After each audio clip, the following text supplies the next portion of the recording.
don't click away. If you are a true fan of Gintama, you cannot click away at this moment.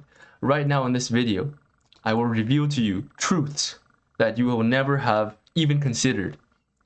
Okay, so I'm gonna start with the intro like done now. Basically, welcome to the 1000 Manga Read channel, Shueisha Kuso Kurae. Alright, so we're going to talk about Gintama today.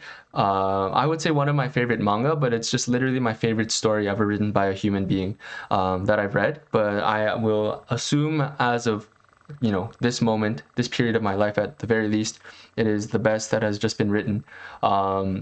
Anyway, I won't go too far into that because there's no point in like starting some stupid console wars about, oh, mine is better, yours is better.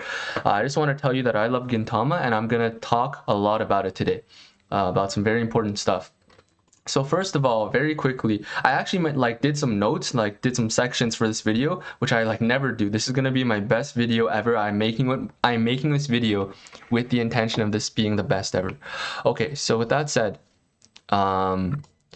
what is Gintama to me, or why am I making this video now, first of all? So first of all, it feels like a large portion of my COVID years has culminated towards this video in a sense.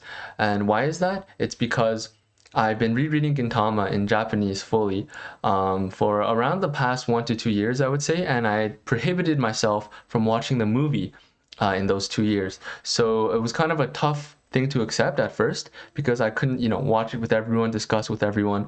But I finally caught up to the manga. I mean, I've already read it in English, the whole thing probably once or twice, the ending only once, and several arcs I've read and watched 5 to 10 times. Here's another hot topic, I guess, but I would say the manga is just 100 times better than the anime for a lot of reasons, which I'll also touch on in this video. But that's my opinion. It does not invalidate your experience that you've had with Gintama. For example, if I had a dog and you had a dog and my dog had a beauty mark, right? And then I said, so my dog looks better. Objectively, if we both like beauty marks, then we could agree maybe my dog looks better. But does that mean you don't like your dog anymore? No, that'd be stupid. That's kind of a dumb analogy, but my point is, right? I'm gonna maintain my opinions, but I'm not gonna try to purely invalidate yours. All right, let's get some water. So, right, that's why I'm making this video, because I just finished this reread, and then because of that, I allowed myself to watch the semi-final and so on. Actually, yeah, just give me 10 seconds to review my notes. So let's see.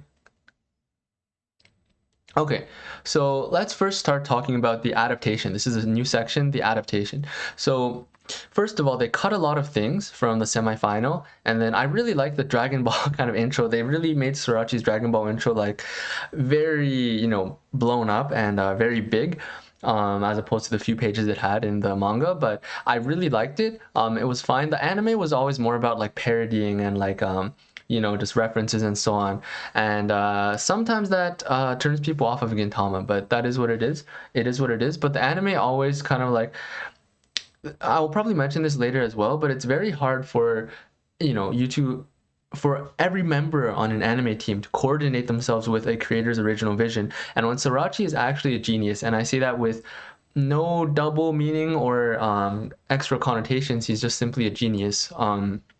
It's going to be impossible to truly convey his message. And so that's why sometimes the anime fumbles, in my opinion. But I'll get back to that later. Anyway, like I said, they cut a lot of things from the semi-final.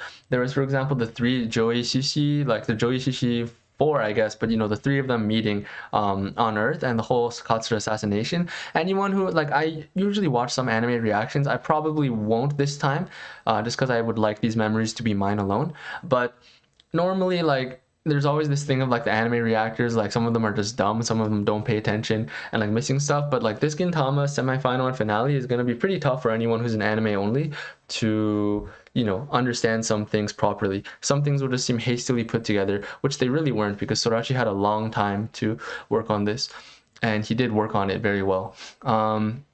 Now, more about the adaptation. The final fight was mostly silent. I found that to be really cool. And then the animation, how they stopped relying on 3D rotoscoping and tracing, and actually did they got their one, I think, battle physical kind of like battle animator on to just make this really cool scene. I really liked how they changed up the style. That was great. Yeah, the silence was great. Another reason it was great is, and this is another, you know, hot topic, I guess, or you know, just controversial opinion, but Gintoki's voice actor I think could be much better. It's been stated by Sorachi himself that like in serious moments sometimes he has trouble differentiating between the serious and comedic moments sometimes.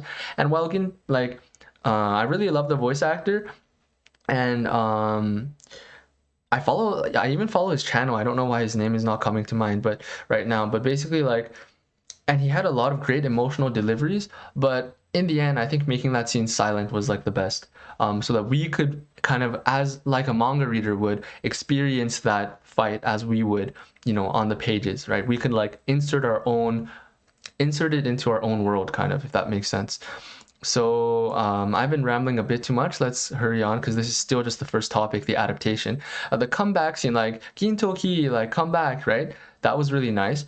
It was funny how he came out of the asshole of Sadaharu.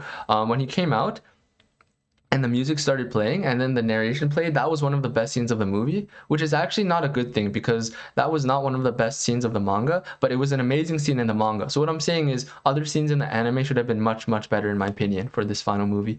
But I'm not trying to like just, you know, shit on everything. That was a really amazing scene and the movie was really good, as you'll see in my final rating and score.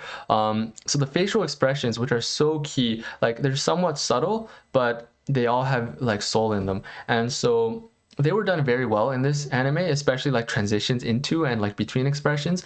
But I would give most of the credit to that to Sorachi anyway.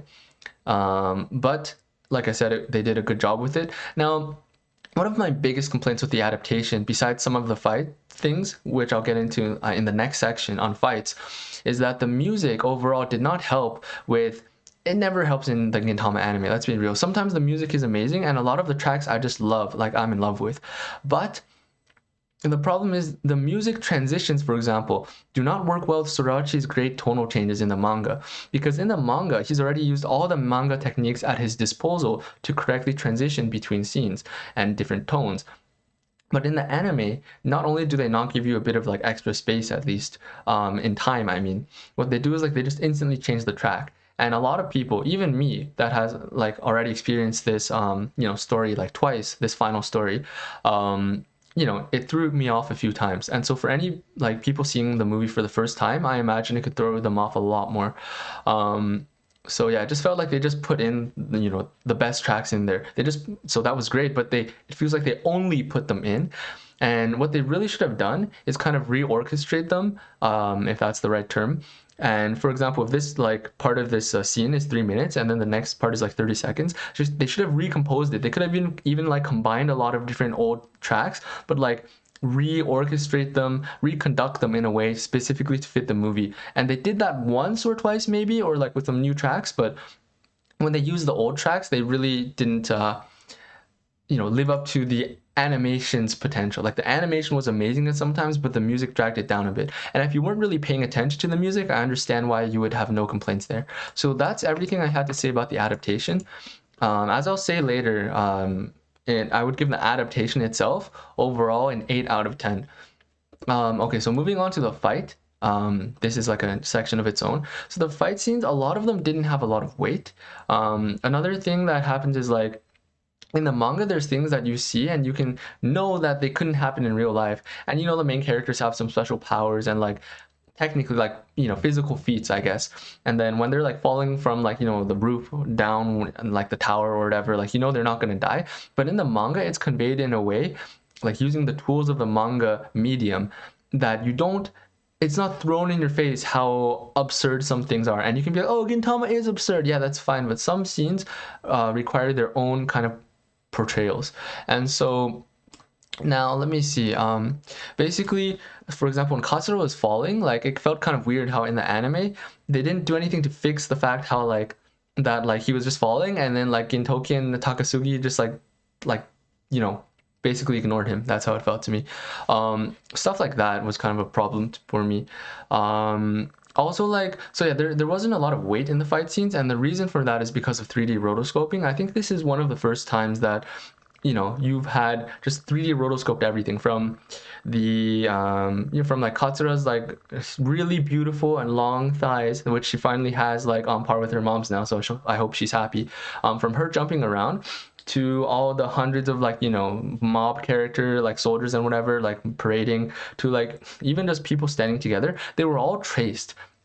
And I've noticed that some people cannot tell when something is 3D rotoscoped, which is interesting to me. But basically, anyone with the visual acuity and the time to pay attention to those visuals will notice that they're all 3D rotoscoped.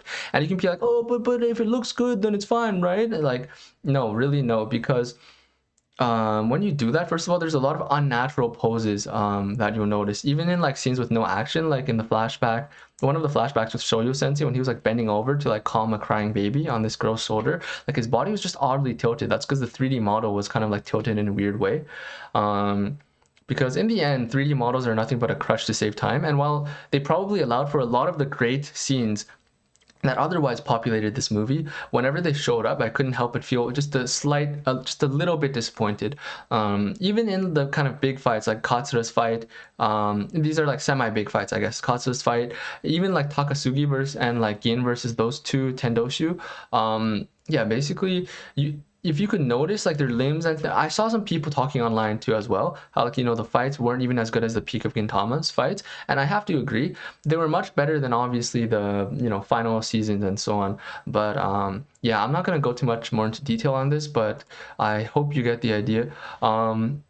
Now, the fight direction was also confusing at times, especially in the Katsura scene. Like they translate, because on the manga, right? I made this comment in my previous video, which is on Goodbye Eri by Fujimoto. Oh, and I also gotta say real quick, like the whole breaking the fourth wall thing, addressing the medium itself. Gintama, I mean, Sorachi does it so much better than Fujimoto. It makes it feel like Fujimoto is just a child. That's one thing I gotta say. So you might want to check out that video too. But in the end of that video, I did say, between different mediums, translating between them can't be done directly.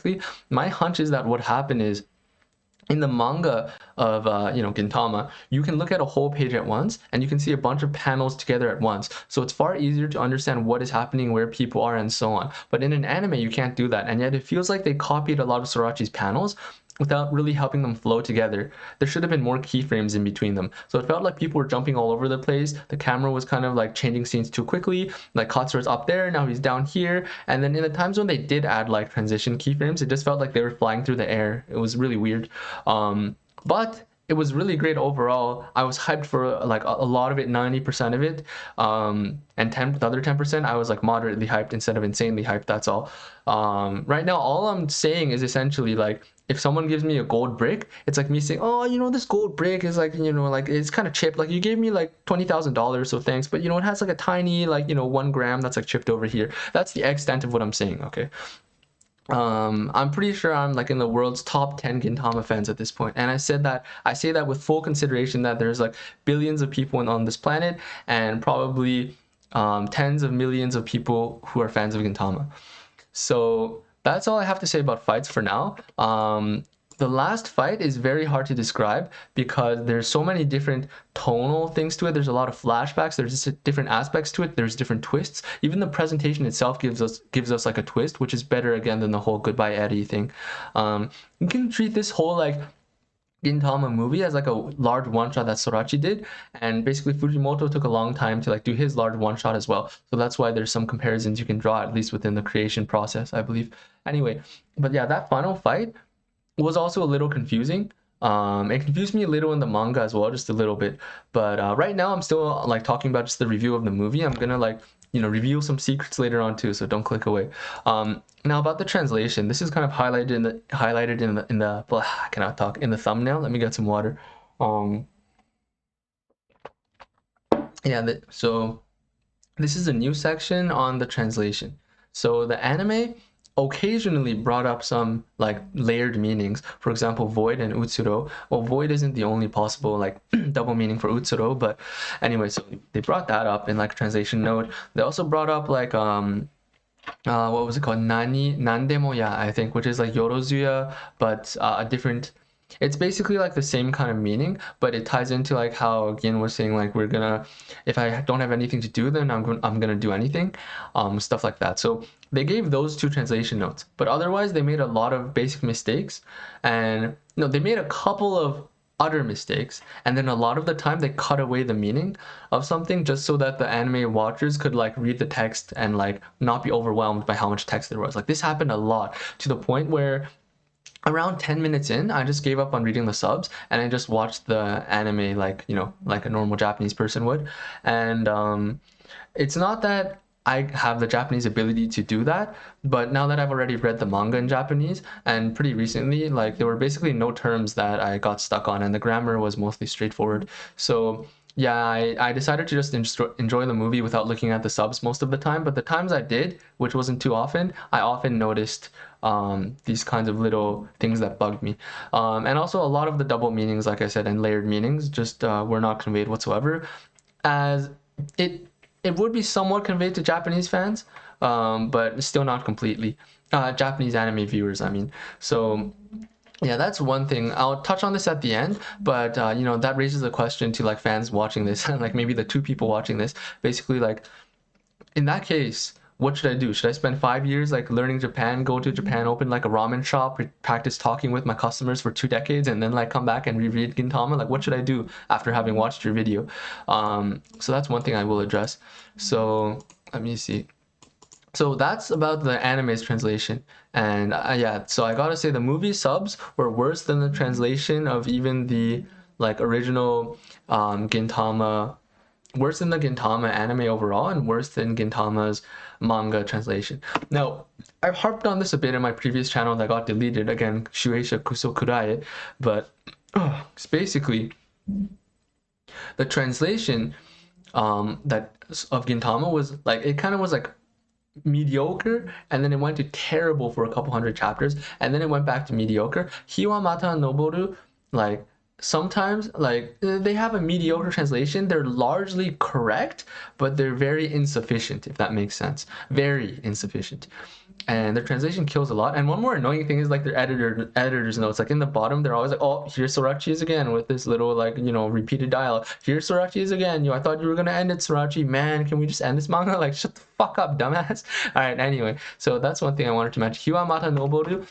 I think their Japanese skills might be pretty good, but their English skills maybe is where they're lacking, because sometimes it just doesn't, the words they use don't make sense in English, but they do make sense in Japanese. So people reading the manga have probably developed a habit of just going, words, words, words, some words, more words, you know, instead of actually thinking about what every line means. And then people can be like, "Oh, dude, it's a manga, bro." Here, let me get the Wojak. It's like, oh, it's not a brainlet, it's a zoomer or whatever, same kind of concept. It's just a manga, bro. Like, what do you mean analyze every single line, bro? It's not like it's a Hurt or Shakespeare or anything, bro. Well, I'm too lazy to actually respond to that in earnest, but I hope you can see by my unfair argument just there what point I'm trying to get at. But anyway, so the translation kills a lot. There's a lot of people who are fans, right? In some sense, and they don't like the Silver Soul arc where they're in the city and they're fighting like a lot of the like enemies. For a lot of them, it's because the anime sucked during that part. That is just uncontestable. But anyway, one of the big things is like the translation just killed a lot of the meaning in that arc. And you know, I was discussing with some people, and they were like, yo, it's just another repetition, like the 100th time we're gonna say this is the spirit of our town. Like that was actually only really mentioned in like 1 or 2 chapters in that arc and those series of battles, and every single battle really had a different kind of meaning in that arc, and different themes. For example, one of them was like kind of the, you know, for lack of better words, I don't want to spend too much brain power here. Let's just say like, yo, the woman power theme. And then, but that actually comes back when it comes to Kyubey and her like accepting her kind of strength as a woman and etc. And it really did say, I'm not like, you know, very strong on any pole of like any political spectrum, whether it's like feminism or whatever, but the theme and how it was executed was very well done in Gintama. So also even like the names of spaceships and so on have like things to do with mythology. And if all the reference of like, so a lot of people reading Gintama, I'm pretty sure, and watching, mostly watching probably, but reading too, especially in English, will be like, and this will not apply as much to Japanese readers, I believe.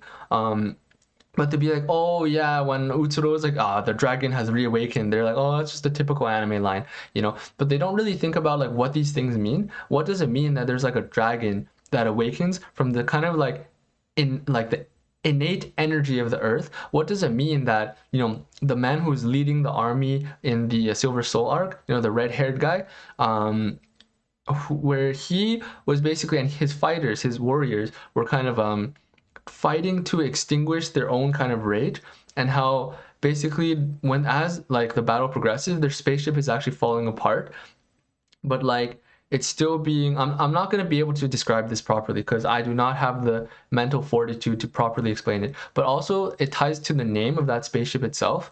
I believe it was something like Ame no Tori Fune or something, and then the actual canon itself was a different name, but it all ties together to Japanese mythology. And like any viewers right now who like, you know, are stalwart believers that Gintama dropped in quality will be like, oh, herder, so you're just telling, you can't even explain it, bro, and you're saying like herder, there's like, you're saying that just because they reference that they did the epic reference of Japanese mythology, it's meaningful, herder. Yeah, so I'm not saying that like, you know, name dropping, you know, some kind of Japanese mythology makes it meaningful, because Jujutsu Kaisen does that all the time and it's still like meaningless. But the meaning here is that essentially it ties together with the characters, their motivations, the story, and the overall themes. For example, even from just opening one of the Gintama anime, and you can be like, oh, it's an anime, I thought you were into manga. Well, truth be like, if in the first opening this showed up, it's clear that even the anime creators knew that this was very important to Gintama's story. But yeah, even in the first opening, before things get very, very serious, we see Gintoki being plagued by just like rising soldiers, rising corpses like of fallen soldiers, right? Could be his comrades maybe. Could be his comrades, could be enemies in the past, people he's killed, people he couldn't save. But like, I don't even know how many people noticed the whole connection of that to like Utsuro and his Naraku, and how he managed to give them undying bodies, and how Gintoki in the Silver Soul arc is literally fighting like, you know, the bodies of the past in a sense, and his own past. Fighting his own past is actually, maybe I'll mention that more in the themes, and like let me just I wasn't going to talk about this because this was going to be focused more on the final movie, not the overall themes, but there are some things I do want to mention for people who might have missed them. Okay, so yeah, the translate, basically the long story short to close off this section is that the translation kills a lot of the story in both the manga and especially the anime, but still very significantly in the manga. And you might be going now like, oh, you're just saying that I didn't get to experience Gintama properly, bro. You're just, you know, like, what am I supposed to do now, huh? Like study Japanese for 10 years? So that's a very valid question, and again, I'll address that at the end. So now we're going to move on to the next section, which is metaphor. Again, I don't have the mental fortitude to be able to just talk freely about this without doing research and writing up like a few points to talk from, especially not on the spot like this, and in a timely manner. So instead, I'll just talk about some things that, you know, stood out to me. So first of all, I realized from watching this movie, I would have realized it from rereading the manga as well, but basically upon this, like, you know, re-experiencing of the story of the final arcs, I mean this like final epilogue, let's say. Damn, my voice is like kind of fucked right now. Or anyway, so I realized that you can see the final fight. So I was thinking in my head, I didn't remember the ending too like clearly before before reading this arc, right? And so I was thinking in my head, I kind of really wish like we got a Shinpachi versus Gin fight, but then later I realized why that wouldn't really work out anyway, even though I still think it could be pretty cool, but if only for fan service. But that's all it would end up being.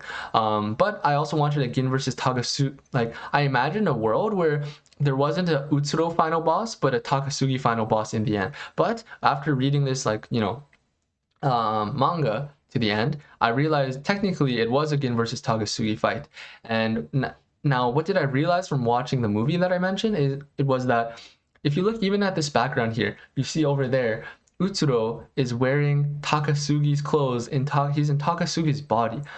And you can view this as essentially Gin is fighting the past once again, and this is hypothetically, it is like a Takasugi who was unable to move on from the past. Maybe a Takasugi who wasn't able to form his own Kiheitai and who wasn't able to fight Gin in the Shogun assassination arc. It's a Takasugi who takes on the form of Utsuro instead of Utsuro taking the form of Takasugi. Basically, it's like he was still able to fight the part of Takasugi that could never forget about the past, about his sensei, and like still wants to still wants to end everything instead of destroy everything. That's another like difference in words that I really like. How Utsuro said Takasugi wanted to end everything, bring everything to an end, and then Takasugi mentioned to say back, no, he just wants to destroy it. Is that there's actually like quite a difference there. And it's not something where it's like, people can be like, oh, that's not deep at all, bro. It's just a little difference. But when you think about how it ties to like everything that's happened up to now, you'll realize that it's actually pretty rich in content. So yeah, you'll realize that I realized from this that it was kind of like Takasugi still living in a world seized by his past and revenge. And it's a symbolic defeat of that kind of philosophy. Also Zura like managing to be on the Phoenix ship and remaining on it to the end. Well, this is kind of a little like metaphor, I guess, but just kind of how like Zura really represents the Phoenix, like rising up again and again in the right way. And I'm not going to go into explaining why, but if you think about it, I'm sure you can realize. I mean, just think about Zurampu. And a lot of people probably just see the jokes and they're like, haha, Trump joke, and don't think about it. Like, what does it actually mean that he's prime minister, and so on. And if you compare to the historical, like the real story in history as well, which admittedly I'm not an expert on. I only know the basic structures of it. So we're still on the metaphor topic. Hitsugi, Naraku, Utsuro. So the namings and like words and usage of literary, I'm pretty sure like SORACHI'S literary IQ is several standard deviations above the average. Several. And by that I mean at least like 3 or 4, maybe more. But anyway, his usage of this is just one very small example of that. And to some of you, it might be a trivial example, and that's okay. I just want to make the assertion that it exists with at least some trivial evidence. That what exists? That his literary talent and his usage of it, I would say. So Hitsugi, Naraku, Utsuro, all these names. I'm going to talk about the 3 wings of the Naraku. And so they're Hitsugi, Oboro, and Oboro, and what was the last one again? What was Nobume's name? See, I remember this right before starting this video. Let me think. Mukuro, right. So basically, I'm just gonna keep this short. Hitsugi means coffin, casket, and I find it really cool how he was the one who in the end wanted to bring Utsuro, wanted to kill Utsuro in a sense, end him, to put him into a coffin, if you'll have me put it that way. And I know that Hitsugi is not the deepest character. In fact, he's probably one of the most shallow characters in Gintama, but that little reveal there and tied together with his name, I found to be clever and at least resonated with what we've seen of his character, to be a very dedicated follower of this master, but who still thought about him as a human more than as a as a monster, basically, or as a master and slave relationship. So we got that much from just a name, essentially, and his last couple of sentences. So that is pretty impressive on its own. It would have been nice if he had some like very I won't say backstory because that's what idiots say. They're like, oh, give me a backstory, bro. Like, no, like, but it would have been nice if his character was a bit more fleshed out, but his character is not the point of the epilogue. I'm just going to say that. So now for metaphor, yeah, even the names of the spaceships and so on, like I mentioned, are meaningful. But like the motherships and so on, the planet names as well, the character names, of course. But I'm not going to go into those in detail. Again, I don't have the kanji on my mind. I don't want to research those during this video live.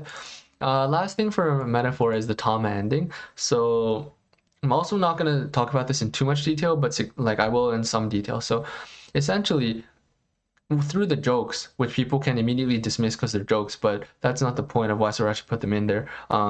The ending jokes show that basically there is a world. It's a highly probable world where, first of all, it's 100% likely. It is definitely the case that Tama, being a robot, will, live on past Gintoki and everyone else's deaths.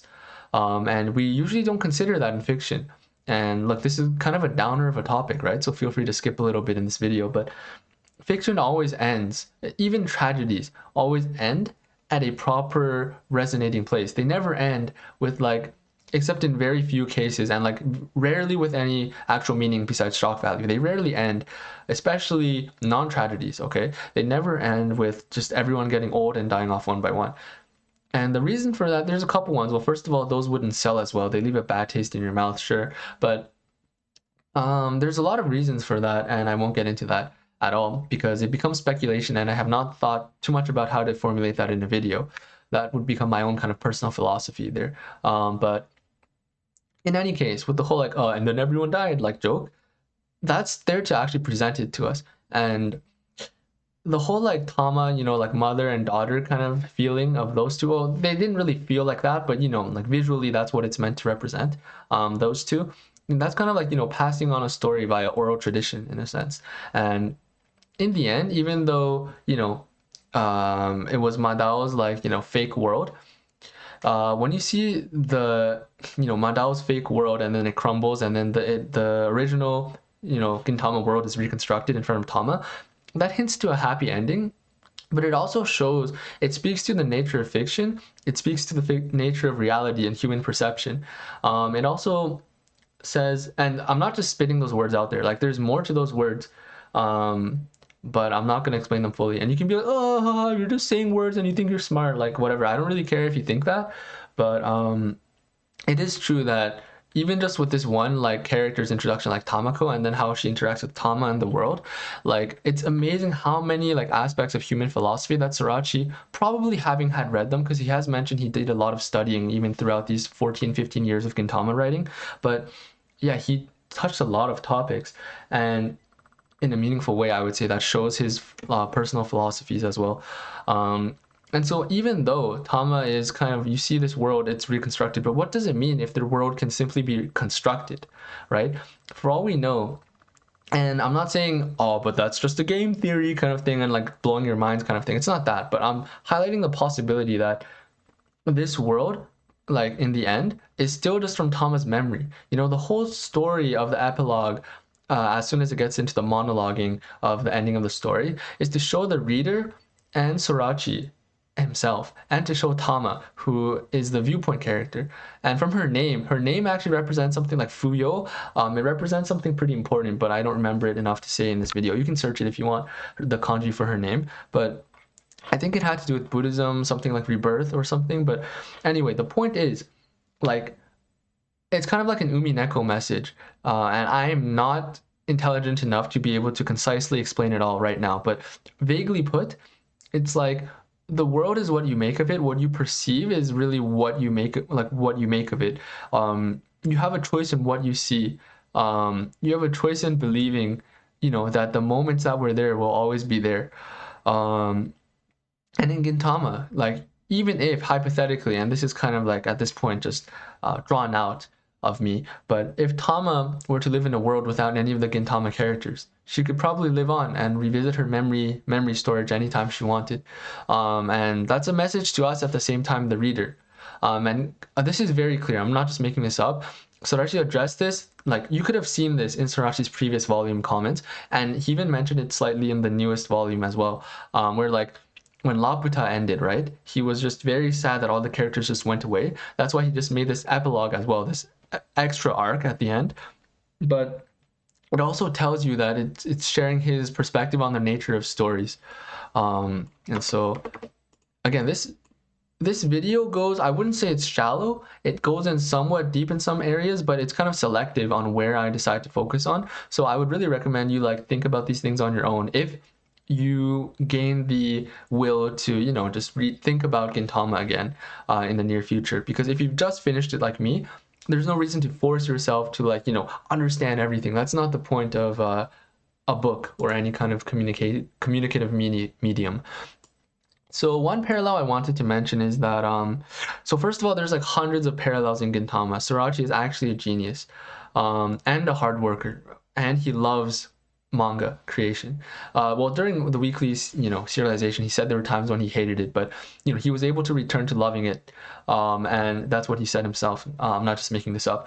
And basically, so yeah, he's a genius, a hard worker, and he loves it, then literally there's no way to stop someone who has these three conditions. But anyway, one of the parallels I want to mention is that Utsuro and Shoyo at the end, Utsuro kind of caused this whole like exploding Edo kind of thing, and then Shoyo is like the other Utsuro. And like, so Utsuro is kind of like, Shoyo feels a lot of guilt for Utsuro. He's literally like an incarnation of himself. He's looking at himself in a sense. So that's why he wants Shinpachi and Kagura at the end to leave, let him be, and to let him stop this by sacrificing his life. But Shinpachi and everyone, and Gin even comes and they all stay by his side. That reminded me especially of, I would have brought up a GIF if I could, but not right now. I don't have it open. But basically, it reminds me of the Kintoki arc, where Gin, basically the other Gin, who was like Kintoki, right? He showed up. He was gonna blow up the world and end everyone's lives, essentially, ruin all the connections that Gintoki had built up. And at the end, he was gonna commit seppuku with the head, of course. So it seemed kind of comical then, but he was gonna commit seppuku to save everyone else, to allow for a world where everyone else was allowed to live. But everyone else still stayed by his side even then. And if you compare the visuals of those scenes, I would argue there's very little chance that it was not purposely constructed that way. Even though you might be like, oh, paralleling like Utsuro to Kintoki is kind of like absurd. Even then, the meaning of those moments to each of the characters there, I think, was very important. And it was a very important parallel because, first of all, in the Silver Soul arc, like the epilogue arc, let's say, we got like Gin and Shoyo's positions reversed. And even in this movie, we had like a very important kind of like switching between their perspectives and like reversing the way the themes apply, the direction of the themes between those two. So again, I'm being a little vague, like what does reversing the direction of the themes between Gin and Shoyo mean? But if you think about it, I think you'll find that it makes sense, but you may have to think about it. And that's probably just because I'm not being very clear right now. But I hope you are understanding the overall purpose of what I'm speaking about. So now, themes. This video has gone on very long already. I'm probably gonna have to grab some dinner very soon. So I'm on a timer here. So I'm gonna try to do this pretty quickly. But one of the biggest themes was like fighting yourself. And this ties into the translation. I'm not talking about the movie, I'm talking about like the entire series, but this ties into the translation part I was complaining about. Because for example, when Gin fights Takasugi, in the anime it doesn't show, even the voice actors don't say it. You have to like read the Japanese manga to get it, I believe. It's basically like, they were like, the only person I can like fight, like the last person I saw, with this eye is like you, so I have to fight you. But then over the you, the furigana reads like me, basically. And you can be like, haha, oh, so it's like, it's just like a pun, bro. It's like saying you and me at the same time, so deep, lol. That's not really the point. The point is not that Sorachi would like use this kind of double meaning. It's actually a multiple meaning kind of thing anyway. But the point is that it strikes very true for these two characters, and it reveals so much more, and it ties into every single thing you already knew about these characters. That's very important. And this whole fighting yourself theme comes up many times, okay? But I'm just gonna reveal the thing that gave me the most awe, I would say, which is that Shoyo and like Utsuro, the final boss, is literally a representation of you fighting yourself in the most literal way instead of a metaphorical way. Like, think about it. Shoyo is literally fighting himself. He wants to end Utsuro, bro. Like, just the resonance throughout the series. And what is the definition of resonance? I have a hard time describing how I use the word, honestly. It's kind of loosely used. But I would say, nonetheless, the resonance in Gintama is just unparalleled from all the stories I've seen up to this point. Whether it's the Western canon, other manga, just plays, whatever, tragedies, comedies, I just have not seen this matched elsewhere. Will that change in the future? Will Gintama stop being my number one, I'm doing like quotes with my hands, number one story ever? If it does, what does that matter? That does not mean it has gotten worse. It will always still be that part of me. But I do not believe that will happen very easily at the very least. So another theme is choosing your path. Another thing where like the translation and like the meaning of the names doesn't really come across. And I'm just giving out the most obvious examples here, but there's a lot of ones that like I can't just give you and you'll be like, oh, so that's what it was. Haha, it was just simple. Like, there's a lot of things where I can't just explain it that easily, to be honest. And it's not even one of those things with visual novels where like, everyone who can read it in Japanese is like, oh, it's so good, it's so good. And then once it's translated, everyone's like, oh, so it was trash after all. It's really not like that here. I'm not going to go into that further because that's a whole different like topic actually. But anyway, Another theme is choosing your path, and like a lot of people make choices, right? Like Yin had to choose between his master and friends, but he lost both in the end. And then like Shinsengumi, like farewell Shinsengumi arc, uh, one of the biggest moments in there, actually, I would say, which is completely dulled in any English translation, is that the Shinsengumi's name. I believe the actual historical Shinsengumi had different kanji for their name, but the same pronunciation, right? But here they went from the Roshigumi into Shinsengumi, which meant like new choice, like squad. I think that's what it meant. Yeah, I could be wrong. You can make fun of me. That's fine. But essentially, Kondo showed up with all these ruffians, and he kind of his whole theme there, and he actually spoke these words. It's not like hidden, really. It's in plain sight that they were going to make a choice. Like they're like Nayami. How do you say that in English? Like basically like struggling, groping with like suffering, and still like finding like your own path. That's kind of the Shinsengumi, finding their own path, choosing their own path. And this ties in perfectly with, I didn't even notice this when I was watching the anime the first time or the manga the first time. So, but basically like Isaburo gave birth to, or he didn't give birth, but you know, his daughter was being created, no, created. It's kind of hard to like say in English, I guess, because like didn't literally birth. I'm just gonna say he birthed her. I don't care. So he was gonna birth his daughter at the same time as his plan to birth the Shinsengumi was occurring, right? So the Shinsengumi was his son, and his daughter was also being born at the same time, and they both had to come up with names for like both of these. You know, well, Kondo. Who was it that came up with the name Shinsengumi again? I don't remember, but the whole parallel of like those two, the organization, how he kind of in the end sacrificed his daughter for that organization, for his other child, you know, his other offspring. That's a better word. Anyway, so that all ties into choices because Isaburo's choice ended up in him losing his daughter, you know, in him not being a father anymore. So choosing your path is a big theme. I'm not going to talk about all the other places it's showed up in the series. One of the biggest themes that's explored through Utsuro and the final arcs is various ways of how people cope with death, passing away, finiteness, mortality, and Sorachi's answer. This is what I believe I found, right? There is the answer of like there was the whole question a literal question posed. I doubt people will take it that way. They'll just be like, oh, it's dramatic dialogue. No, it's an actual question posed. Like Utsuro says to Gintoki, I believe, you've lost your master. You've lost your like, you know, your comrade. I don't know. So like, what do you even have left? Like, what was the point of all this struggling in the end when you will one day end as well? You know, and the obvious answer is like, oh, my nakama, yo, my bonds, bro, you know, like that's the obvious answer. But I think the answer, like one layer deeper, there's probably more layers, but I'm only gonna go, and I will only be able to go one layer deeper in this video. It's accepting life and accepting death. So I think accepting death is the only thing that Utsuro cares about, but accepting life is what Gintoki had to learn. And that's also what Shoyo learned through his students. I think that both of these sides have to be accepted. And accepting life is one of the most important things. Even one of the most famous Gintoki quotes is like, instead of thinking about like how to have a beautiful death, why don't you live a beautiful?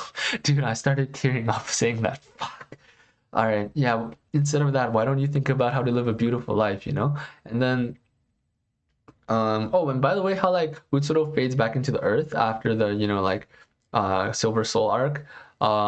He like well, he did in the movie as well, but my point is like Utsuro also kind of represents in Japanese mythology the kind of like, I think it's called like Mamorigami or something. I could actually be totally wrong. Actually, very, very likely that I'm wrong here, right? But the protector kind of god, divine god, who represents like of the earth. And Koka was, oops, my mic kind of went crazy. And Koka was that for her planet. So it's like these planets, the immortal beings really represent kind of like spirits, like you could call them like ayakashi, yokai, like whatever.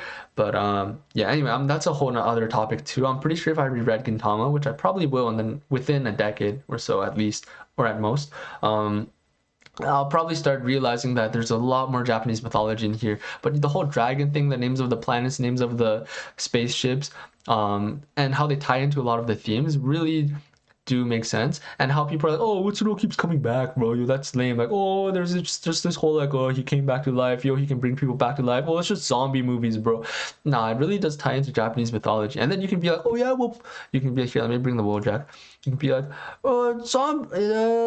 Japanese mythology, bro, yo, I didn't notice that. Prove it, then I'll prove it. Yeah, I'm just not gonna prove it any further. You can not believe me, and I don't really care. So in the end, for themes, this is the whole new topic, themes. I think the theme of accepting life is one of the things that Sorachi really wanted to talk about, along with its flip side, of course. Other themes are, of course, coming together to find meaning. For example, when they said Yorozu no Ito, like infinite threads, essentially, like that connect us, which connects to, the Ito and Shinsengumi crisis arc as well.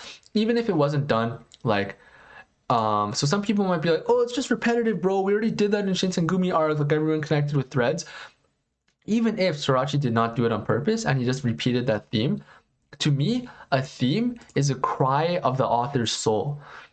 It is their humanity yelling out, like crying to be heard, and essentially when that happens, regardless of whether it was intentional or actually repeated, as long as it reaffirms the author's soul, and thus any like meaningful piece of fiction's or any meaningful piece of art's soul, and then, excuse the burping, then I'm perfectly content to even clap at that when they're like done with meaning. So, but anyway, like I'll mention like the show Shinsengumi crisis later as well, and with the author's soul, I believe. So then my voice is starting to sound like condos. Excuse me.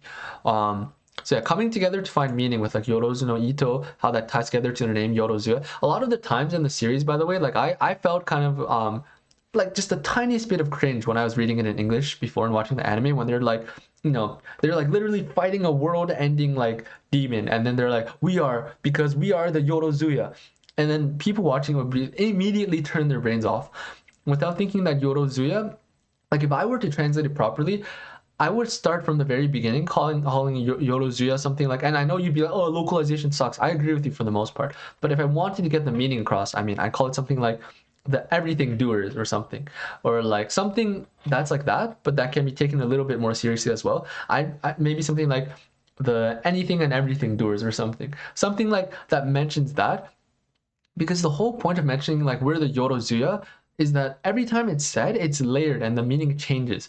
And for example, for Kamuya as well, the meaning of strength changes throughout the arcs. All these words are not only layered, but they are dynamic words that mean different things for different characters at different times of the story. And Yorozuya really is a word that builds up many layers, and people don't really understand it. And a lot of the English only and like non-Japanese viewers will just watch that scene and be like, haha, yeah, that's like us. That's like Naruto saying, hey, we're ninjas, bro. Like, it's really nothing like that at all. Although I'm sure Naruto has probably like recontextualized what does it mean to be a ninja a few times too. I was just using Naruto because it's the typical example for people to like who think they're too cool for like shonen or whatever to like beat up on easily. But anyway, yeah, coming together to find meaning, that's one way of accepting life, I would say. Accepting maybe a finite life. And so this theme, other themes, they're all seen elsewhere in Gintama, and I would say they're done perfectly, very well, in a very layered way. I know I keep repeating some words that have become buzzwords at this point, like layered and so on. I don't really care. I believe that what I'm saying is fully true and genuine. So we're done with themes now. On to the next section. Maybe I'll add some like timestamps for this video with the sections, but it's going to be a very big pain because I don't have any visual cues as to when I started changing the topics. But now I'm going to talk about the actual ending of this movie. So I use ending with like a vague definition here, you'll see, because this is kind of all over the place, this section. So I don't like how at the very end, after the credits, they did a like a Ginpachi sensei, and then they just had like Utsuro show up and stuff. I know it was like to like poke fun at things. That's a Gintama spirit. Well, anime viewers would think it's a Gintama spirit because the anime sometimes just obsequiously, without any consideration, just does a lot of things, like the whole like ending gag with like a lot of ending gags, and like Takasugi versus Gin, like the fake fight in like episode 60 or 100 or something, like that was just like annoying to me, and I believe for many manga only viewers, readers as well. And so anyway, at the end, how they like brought up Sekiro, yeah, that was funny, yeah, that's fine, but it basically conditions everyone. And I know the anime staff have a very tiny but present antagonistic view to Sorachi because he did mess up their schedule a few times. But they're pushing too much blame on Sorachi in the end, and I'm not going to defend this too much either, but Sorachi only really once made a disservice to the reader in terms of when the story would end. And even then, it was likely with a large amount of editorial pressure. Every single other time, it was designed by the editors and designed by the anime staff together.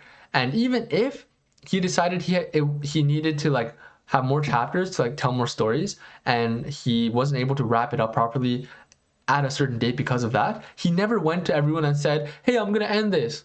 Oh, just kidding. You know, he never actually did that. It was just Jump wanting to get publicity. So I do not blame Sorachi for any of this. And I do not think he is a worse writer for being able to come up with more topics. Now, and these topics all added things and fit in perfectly to the story. And now let me see. So yeah, I don't like how the anime always shits on Sorachi, especially with like the trial at the end of the Silver Soul core of the anime. No, okay, one other thing I wanted to say, like in this ending section, you know what, I'll end the ending section. And so the next section is back to the Ito Shinsengumi crisis thing. So like I said, themes are a cry of the author's soul. And Sorachi, you know, there was a kind of thing of like, genius is not being understood in Ito. And I'm not saying Sorachi is so presumptuous as to call himself a genius outright and say, I am Ito. And that's not my point. But definitely there's something there that Sorachi resonates with. And I truly believe that only some geniuses can only be, you know, understood significantly by other geniuses. And am I saying that I'm a genius? And in that case, does that mean that, you know, if you are watching this and you're not a genius, does that mean that you can only listen to me like talk about it and like just basically as a sheep accept my words? That's not what I think at all. And so I'm gonna quickly draw one thing. Just give me 1 second.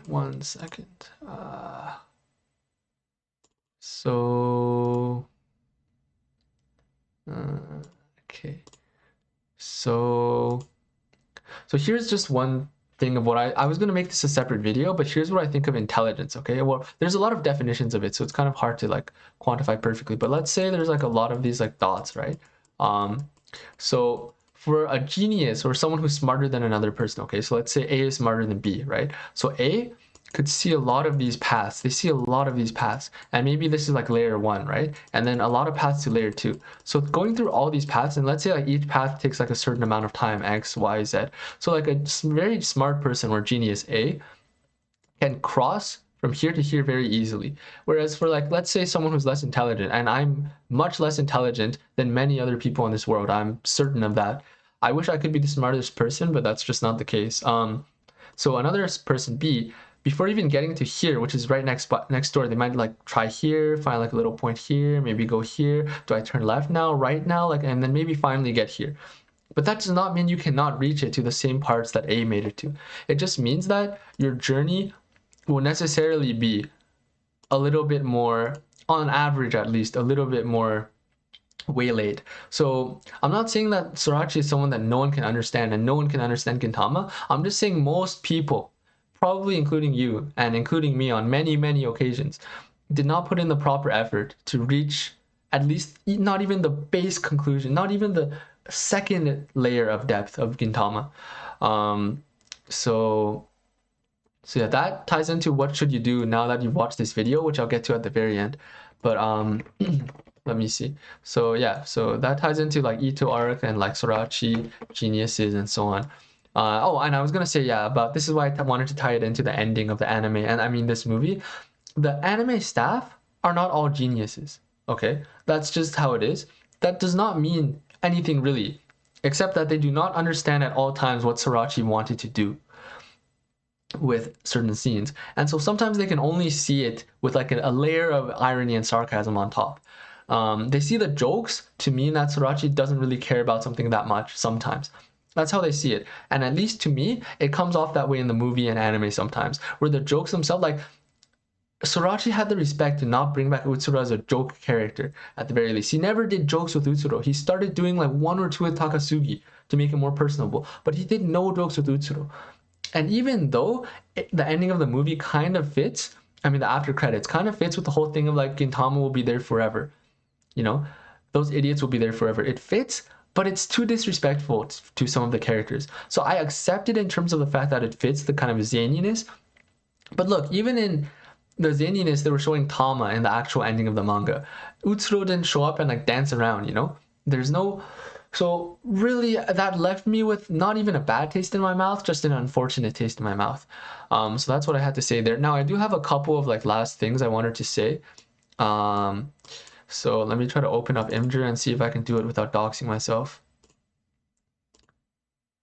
Okay, looks like we're good. So basically, so here's another translation kind of thing. So this is one out of like thousands of like things I took issue with probably, but one of so here, I think this was Utsuro saying like you and this ridiculous sob story to all end it, but they say zangeki, I'm pretty sure in Japanese, and zangeki is tragedy, but not tragedy like you can argue like, oh, tragedy, sob story, same thing, bro. I should have brought up like the Wojak for that, like, oh, tragedy, like whatever, same thing. But what's meant here is tragedy as in Shakespearean tragedy. That's one of the main definitions of the word, and I'm pretty sure that's the one. I'm very sure Sorachi was using that as well. As in, this is like as in like a comedy or tragedy. Tragedy, the only two kinds of stories of Greek plays or whatever. And you're probably gonna laugh at me. It's probably not the only two types of stories, but you know the two main ones, comedies and tragedies, in Greek, well, literature, let's say. But sob story, like, yeah, I just disagree with sob story. The whole part of the tragedy is this whole kind of like cycle of death, accepting life. How many people like perished because, you know, this recycling of hatred and war, and how that ties together with the, you know, the kind of like embers of war and the hatred of war that comes back again and again, and how that ties to the actual earth, the actual spaceships like destroying themselves, whatever, like shoguns being like one and one dying and so on, passing on the will of the kings and etc. Like all of that fits under tragedy in a sense, even if the final ending doesn't. But it does not fit under sob story, and I find that the translators definitely did not comprehend the story well enough. Now here, this was, I believe it was like torawareru. That's what they said. They never called him the noun like prisoner. They just used the verb, like he was basically taken, captured by like those words aren't the best, but torawareru kind of also means like you've been enslaved in a sense. So if they added the to death part, because they actually said like in death, like shini torawareru, I think that's what it said, but they just don't add it in the subs. I don't know why. The word's literally there. It would add 2 words to the subtitles, and yet they just cannot, like, you know, put it in there. I don't know why, but yeah, it should have been prisoner to death here. And so anyway, this on its own is not really any proof of anything big. I'm just trying to show you that there's a lot of things I didn't like about the subs. Yeah, so last thing I wanted to say is like in the credits, which I really liked, you know, teared up. I teared up, I cried for real like 1 or 2 times. I teared up a lot of times in this movie. I cried way more in the manga though. I felt way more in the manga, I gotta say. But I don't want to just like, you know, be a shitter and be like, oh, manga better. That's not my point. I'm just trying to say I enjoyed it a lot. It was an amazing experience for me. And like I said, this is kind of the culmination of one thing that's been continuing for all of these COVID years for me, this Gintama experience, re-experience, I guess, but also new experience. And yeah, it really did culminate today and yesterday when I finished the manga, and today when I finished the movie. And I feel like I've achieved some personal growth already. But you know, it's not enough. I need to actually take action myself, of course. But just through watching these, I feel like I've matured in a sense. Anyway, so here you see Gin comes in here, and then this girl walked in here, and then Shinpachi walks in here, and then Kagura comes in after. Who is this girl? Like, she showed up here first. Like, was this Kagura and she was still on her planet? I assume this has to be Kagura. It just kind of, I found it kind of weird how like Kagura came from here, and then she came from the right side later. So anyway, anyone in the comment, I'm just asking a question here. Like, if anyone knows, just tell me. But let me see. So, I mean, tell me in the comments below if like even half a person watched to this point. So with that said, let's go to the final topics. There's 100% gonna be things I'm gonna forget to say, and I'm gonna take like 1 minute just to pause at the end and like see if there was anything I wanted to say remaining. But for now, let me see what was left. Okay, for now, the last section of this video is the rating. What would I rate it? These are kind of tentative, you know, some things you just gotta let slide and like you gotta think about them over time. But for now, I would say the adaptation was an 8. That's the highest I can give it. It had a lot of high highs and no low. Well, my mic, sorry. A lot of high highs and almost no low lows, but quite a few mediocre adaptation scenes, I would say. How would I rate the movie overall though? Like as its own kind of product? Probably a 9.5. It surprised me, it shocked me, it taught me, it shocked me, it hurt me, and then it really showed me a lot of meanings. It connected me to Sorachi, it connected me to the characters, it resolved everything that needed to be resolved. So many things were brought back up, even the whole like even the line. I notice now how much he planted even in chapter 1, even the line of like the sky and how he brought it back here, and then he brought it back to and connected it to Tama. So that's like at least 3 places the sky thing was used within just like probably a couple panels. I mean, like from the beginning to the end, there were so many places that sky has been a concept throughout Gintama, but like just within this small span of time, I mean, it's been used so meaningfully for this movie. So 9.5 for the movie, and I would have to rate the manga, like ending this portion, like this one shot, let's say, everything from Giga afterwards. Maybe from the like last chapter of Giga to the actual end of Gintama, I give it an 11 out of 10. And that's only because I think it deserves much more than what the movie got, which I gave it a 9.5 for. If you want to say, oh, the upper limit has, let me get the Wojak. Like, if you want to say like, no, the upper limit has to be 10. You can't do 11 out of 10, bro. In that case, I would say my scales for manga and like movies and anime films are definitely just different scales, and a 10 for a manga means a lot more than a 9.5 for an anime for me. So okay, that's my rating. Now probably the last thing here before I pause for a bit and then think if I've missed anything. First, so what should you do now that you've watched this video? Do you study Japanese for 5 years, then study Japanese like history for 5 years, then you study Japanese mythology for 5 years, then you reread Gintama 5 times in Japanese over the period of like 5 years, and then you like write dissertations about it for the next 10 years of your life? Well, seeing how exaggerated I just made that, clearly that's not what I meant for you to do after doing this, like watching this video. And this is a video I actually take very seriously. So it will have like a proper call to action. So and I have not written an answer for this question, by the way, so I'm going to come up with it now on the spot. So what do you do now that you've watched this video? Are you going to study Japanese for 5 years just to watch Gintama? I doubt many of you would. If like studying Japanese was going to be overall useful for you anyway, I would probably encourage you to do it and then read Gintama in Japanese. But like I said at the start, I don't mean to invalidate your experience of Gintama.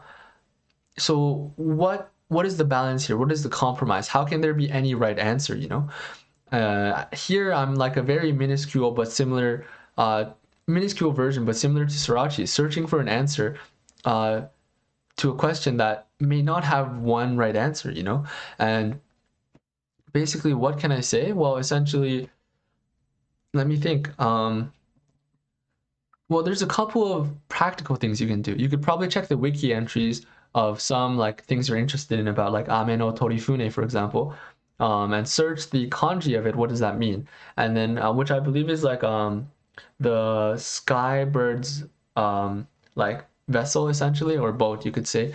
But that's actually a mythological creature, a divine creature, I believe. And then you can search that creature and you can think about it to yourself, like what does that have to do with its role in the story, the people who ride it, the philosophy of the red-headed captain of that, or leader of that war. And so yeah, you can think about that and what does it mean. So that's step 1 of the practical things you can do it if you're interested in your own free time for fun. Go to some like character names, planet names, like ship names, motifs that are commonly used, like chikara or like strength, for example, for kamui. Think about, okay, so that's a separate thing actually. So all these names and so on, you can search up the kanji individually, look at what they mean, see if they're referenced in any mythology or philosophy. Second thing, you can think about some of the repeating words like yorozuya, strength for kamui, stuff like that. Or sky, sun, night, for example. You can think about how they can be interpreted in different ways, because all of them can be interpreted in usually at least 2 to 3 ways, if not more, and not in a way that's just like as a pun or just shallow, but in a way that really connects inextricably to the characters themselves. And I have not demonstrated that beyond a doubt in this video, for example, I haven't really talked about too many characters actually, other than you know, Gin, Utsuro, Takasugi. Not even, I just didn't really talk about characters that much, because it's almost a given that Gintama characters are just top of the class, like just amazing. And Shinpachi, by the way, like in his flashback during the Utsuro fight, and then after the time skip, his kind of lack of meaning and like the only one being left behind, that writing was so poignant after so much like Shinpachi drought, I would say. Like Shinpachi kind of like subtle Shinpachi drought, I would say, like as opposed to the fight scenes, which are great with him as well. But yeah, that was so good. Shinpachi actually like surpassed Gin as my favorite character there, 100%. But anyway, yeah. So that's another thing. Basically, all I've talked about so far is you can approach Gintama from a different angle. Now that you know you're listening to me, and if you believe me, you'll see that Gintama has some extra layers and so on. For example, even the episode where Umi Bozu was like making like a shampoo commercial, all of that was foreshadowing for the Rakuyo arc. And his backstory with Koka. And if you think about it, I'm not going to go into any more detail of any more examples. This is way over time. But if you think about it, the fact that he actually made that commercial, Sorachi distracts you with the gag because he's too embarrassed, at least in at that early part of the story and his earlier part of his mangaka career, he's too embarrassed to just say it to you outright. And also it's more subtle and possibly more delicate and meaningful this way. But if you find it out yourself, I mean. But what does it mean if this man, Umibozu, literally makes an advertisement in which this time he can actually save a planet that's crumbling away. He can actually bring life to that planet, you know, a dead planet. And he can kind of like save or bring happiness to the girl, you know, who he met on that planet, you know? And if you think about his balding and like top of his head always being like scorched earth, basically, you can laugh at this and say it's just like, you know, a passing like reference, it's nothing. But visually speaking, even, he literally represents like his whole backstory just with the hair. And the way that that's an inextricable part of his character doesn't mean that we'll have like a mind-blowing moment and be like, whoa, it's so deep. But it just fits so well that it actually adds at least half a layer to a lot of the moments that are brought up. Like it's inextricably tied to his character, even if it's through gags. Another thing that like most people didn't know, and I did not know at all until I read the volume comment, because also the anime kind of like this ties into Gintoki's acting and the seriousness of his acting sometimes, like the serious moments and the voice acting. Again, I love Sugita, but hear me out. So basically, Gintoki's like pattern on his kimono or whatever it's called was meant to be, I thought it was waves, but it's actually meant to be like clouds, kind of like a misty feeling. He's a man who anyone can reach out and try to grab onto, but you'll never be able to actually touch him and keep him in one place. That's the idea. And that's why the epilogue is not out of place at all. Disbanding the Yorozuya, which is mentioned a few times actually, and he almost does it a couple times as well, and he tries to do it a few times, I believe, throughout the story, but this epilogue makes total and perfect sense and was always something that Sorachi wanted to address and realized he had to address in his epilogue. So yeah, and how everyone switches outfits and so on, there's more meaning to that as well. But anyway, this video is way too long. So I've already talked about how you can like research things, think about things more. So A, you can research things like kanji, for example. B, you can think about what certain words mean and motifs mean. But what else can you do now that you've watched this video? Well, in the future, even if you read the manga or watch the anime again and in English, there's still going to be things that will not be properly explained to you within that kind of medium at all. So what can I say to you? It's really this. I think my one thing, and this is kind of a cheap way to end it, but this is what I think. It's that if you have a problem with a certain part of Gintama, or if you have a part that you think you could have written better, or there's some part where you are confused about, before pushing the blame onto Sorachi, consider if it is a result of the anime staff, the translation, etc. Because I'm not telling you like, oh, blame them, then everything will be better. But what I'm saying is like, once you realize that, you can think more about like the possibilities, multiple possibilities of what Sorachi was really trying to do in this scene. So even if you don't have the actual translation of like Yorozuya in this scene, right? You can think about what did he mean by it in this scene based on the context. Many people just throw away the context of the scene and what's going on there. So I would say if you don't throw away the context, leave the author a bit of room for extrapolation, a bit of room for flexibility, and consider, my voice actually broke, god damn. First time since puberty, boys. All right, anyway. And if you consider the multiple possibilities and maybe pick one of the better ones, right? Give the author a little bit of what's it called? Room for I don't know, I forgot what the phrase was, but basically give them a bit of room, you know? If you do that, then I think you can get a lot more out of it. And I'm not saying be like, you know, just retarded and be like, oh, this is super deep because I said so. Like if Sorachi draws a turd, then you can be like, oh, this is super deep, bro. You just don't understand the turd. That's not my point. But to the people who are actually trying to understand what I'm saying, I'm sure you understand my point already. So I'm gonna pause the video for like 1 minute. Think about if there's anything else I need to say. All right. I'm gonna pause it, but I'm gonna pause the recording, but it's the time's gonna go right by for you, just like for Tama. Fuck, I'm gonna cry. All right, 1 sec. All right, so we're back. I really couldn't, as expected, honestly. I couldn't think of anything in particular during this last kind of part. I mean, the time I paused the video, but yeah, the manga is still to me always a much more significant experience than the anime to me, and I'm, you know, highlighting the to me because again, I respect and value all of your experiences and interactions with Gintama. Yeah, and then, you know, there's a lot of parts that people will think are weird in, like, you know, the epilogue, for example. There's a lot of questions at first. Why doesn't he just answer things? Well, it's written in part like a mystery story, and like I really like that aspect of Gintama, and I think he did mystery writing that like tops the is on par with the top detective fiction writers, mystery writers, like whatever out there of all history. And so, I mean, just one part of meaning that no one will really get, I believe, will very rarely, I guess, maybe not even that rare. Anyway, maybe everyone got this. I don't know, but that made the epilogue, the early part of it, pretty cool. Was like seeing Shinpachi, how I think I have a screenshot of this, but basically. Yeah, let me see what I wrote as the screenshot title. Volume 74, bro, just realized this is the same dilemma Gin had, now forced on Shinpachi. Alright, and let me see, maybe I can actually just show you it and not dox myself. Yeah,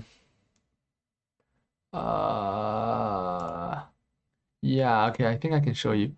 Okay, see, this is from the anime actually, but basically if someone dear to me from the bottom of my heart, right, and whatever.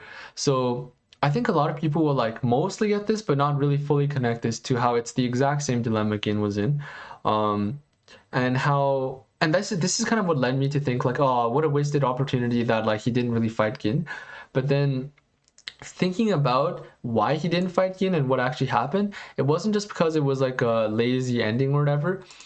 Although part of it could have been, I'm not denying that, but the most important factor as to why that didn't happen is that is Shinpachi's answer. And Shinpachi was like really making him the main character for part of the story was just so rewarding for me. Anyway, I have like hundreds of screenshots with like notes of just the last 10 volumes of Gintama. But I'm not going to share them here. This has been a very long video. Thank you so much for watching this. I truly love Gintama. It's my favorite work ever. Higurashi, the visual novel, was on top for a while, but I think after reading Gintama in Japanese, it has just overcome it. And maybe if I read Higurashi in Japanese one day, that'll change. But I don't think he has the same literary talent as Sorachi. He might have like, you know, he has really great writing skills, but I mean purely in terms of like literary just talent, you know what I mean? Maybe you don't know what I mean. I've been talking for literally 1 hour, literally the longest video I've ever made, but I can't even begin to tell you how much this manga means to me. How much this world of Gintama, how the characters, how much Gintoki means to me. This scene in the anime was, I mean, the movie was just beautiful, by the way. And I'm probably gonna rewatch parts of the movie. Really, I cannot say enough just how amazing this experience was. I want to meet Sorachi. If I go to Japan, I'll probably like go to the Jump offices and demand they tell me where Sorachi is. Because one day I want to shake his hand and ask him to teach me, man. Because this man is just someone I highly respect, truly a genius, and a genius that has not lost sight of humanity. So even despite living this mangaka life where like he barely gets to meet anyone. So man, Sorachi, like thank you. This is not even like the meme thing like thank you Mappa, whatever, thank you Isayama, like fuck that shit. Just thank you, of course, to people watching this video, but this video is more for me to express to Gintama the work. Thank you very much. I'm actually gonna kneel on the ground, like do a seiza, whatever they call it. ありがとうございました. And you can be like, oh, cringe, did this guy just say it in Japanese? I don't give a fuck. And let's see what else there is. Well, I guess I'll say Shueisha kuso kurae, but Shueisha, for allowing someone like Sorachi to become published. And when I say someone like, I mean someone as amazing as Sorachi, to basically for having this opportunity open for him. This one time only, I will say Shueisha, arigato. Sorachi sensei, arigato. Gintama, arigato. Thank you for watching.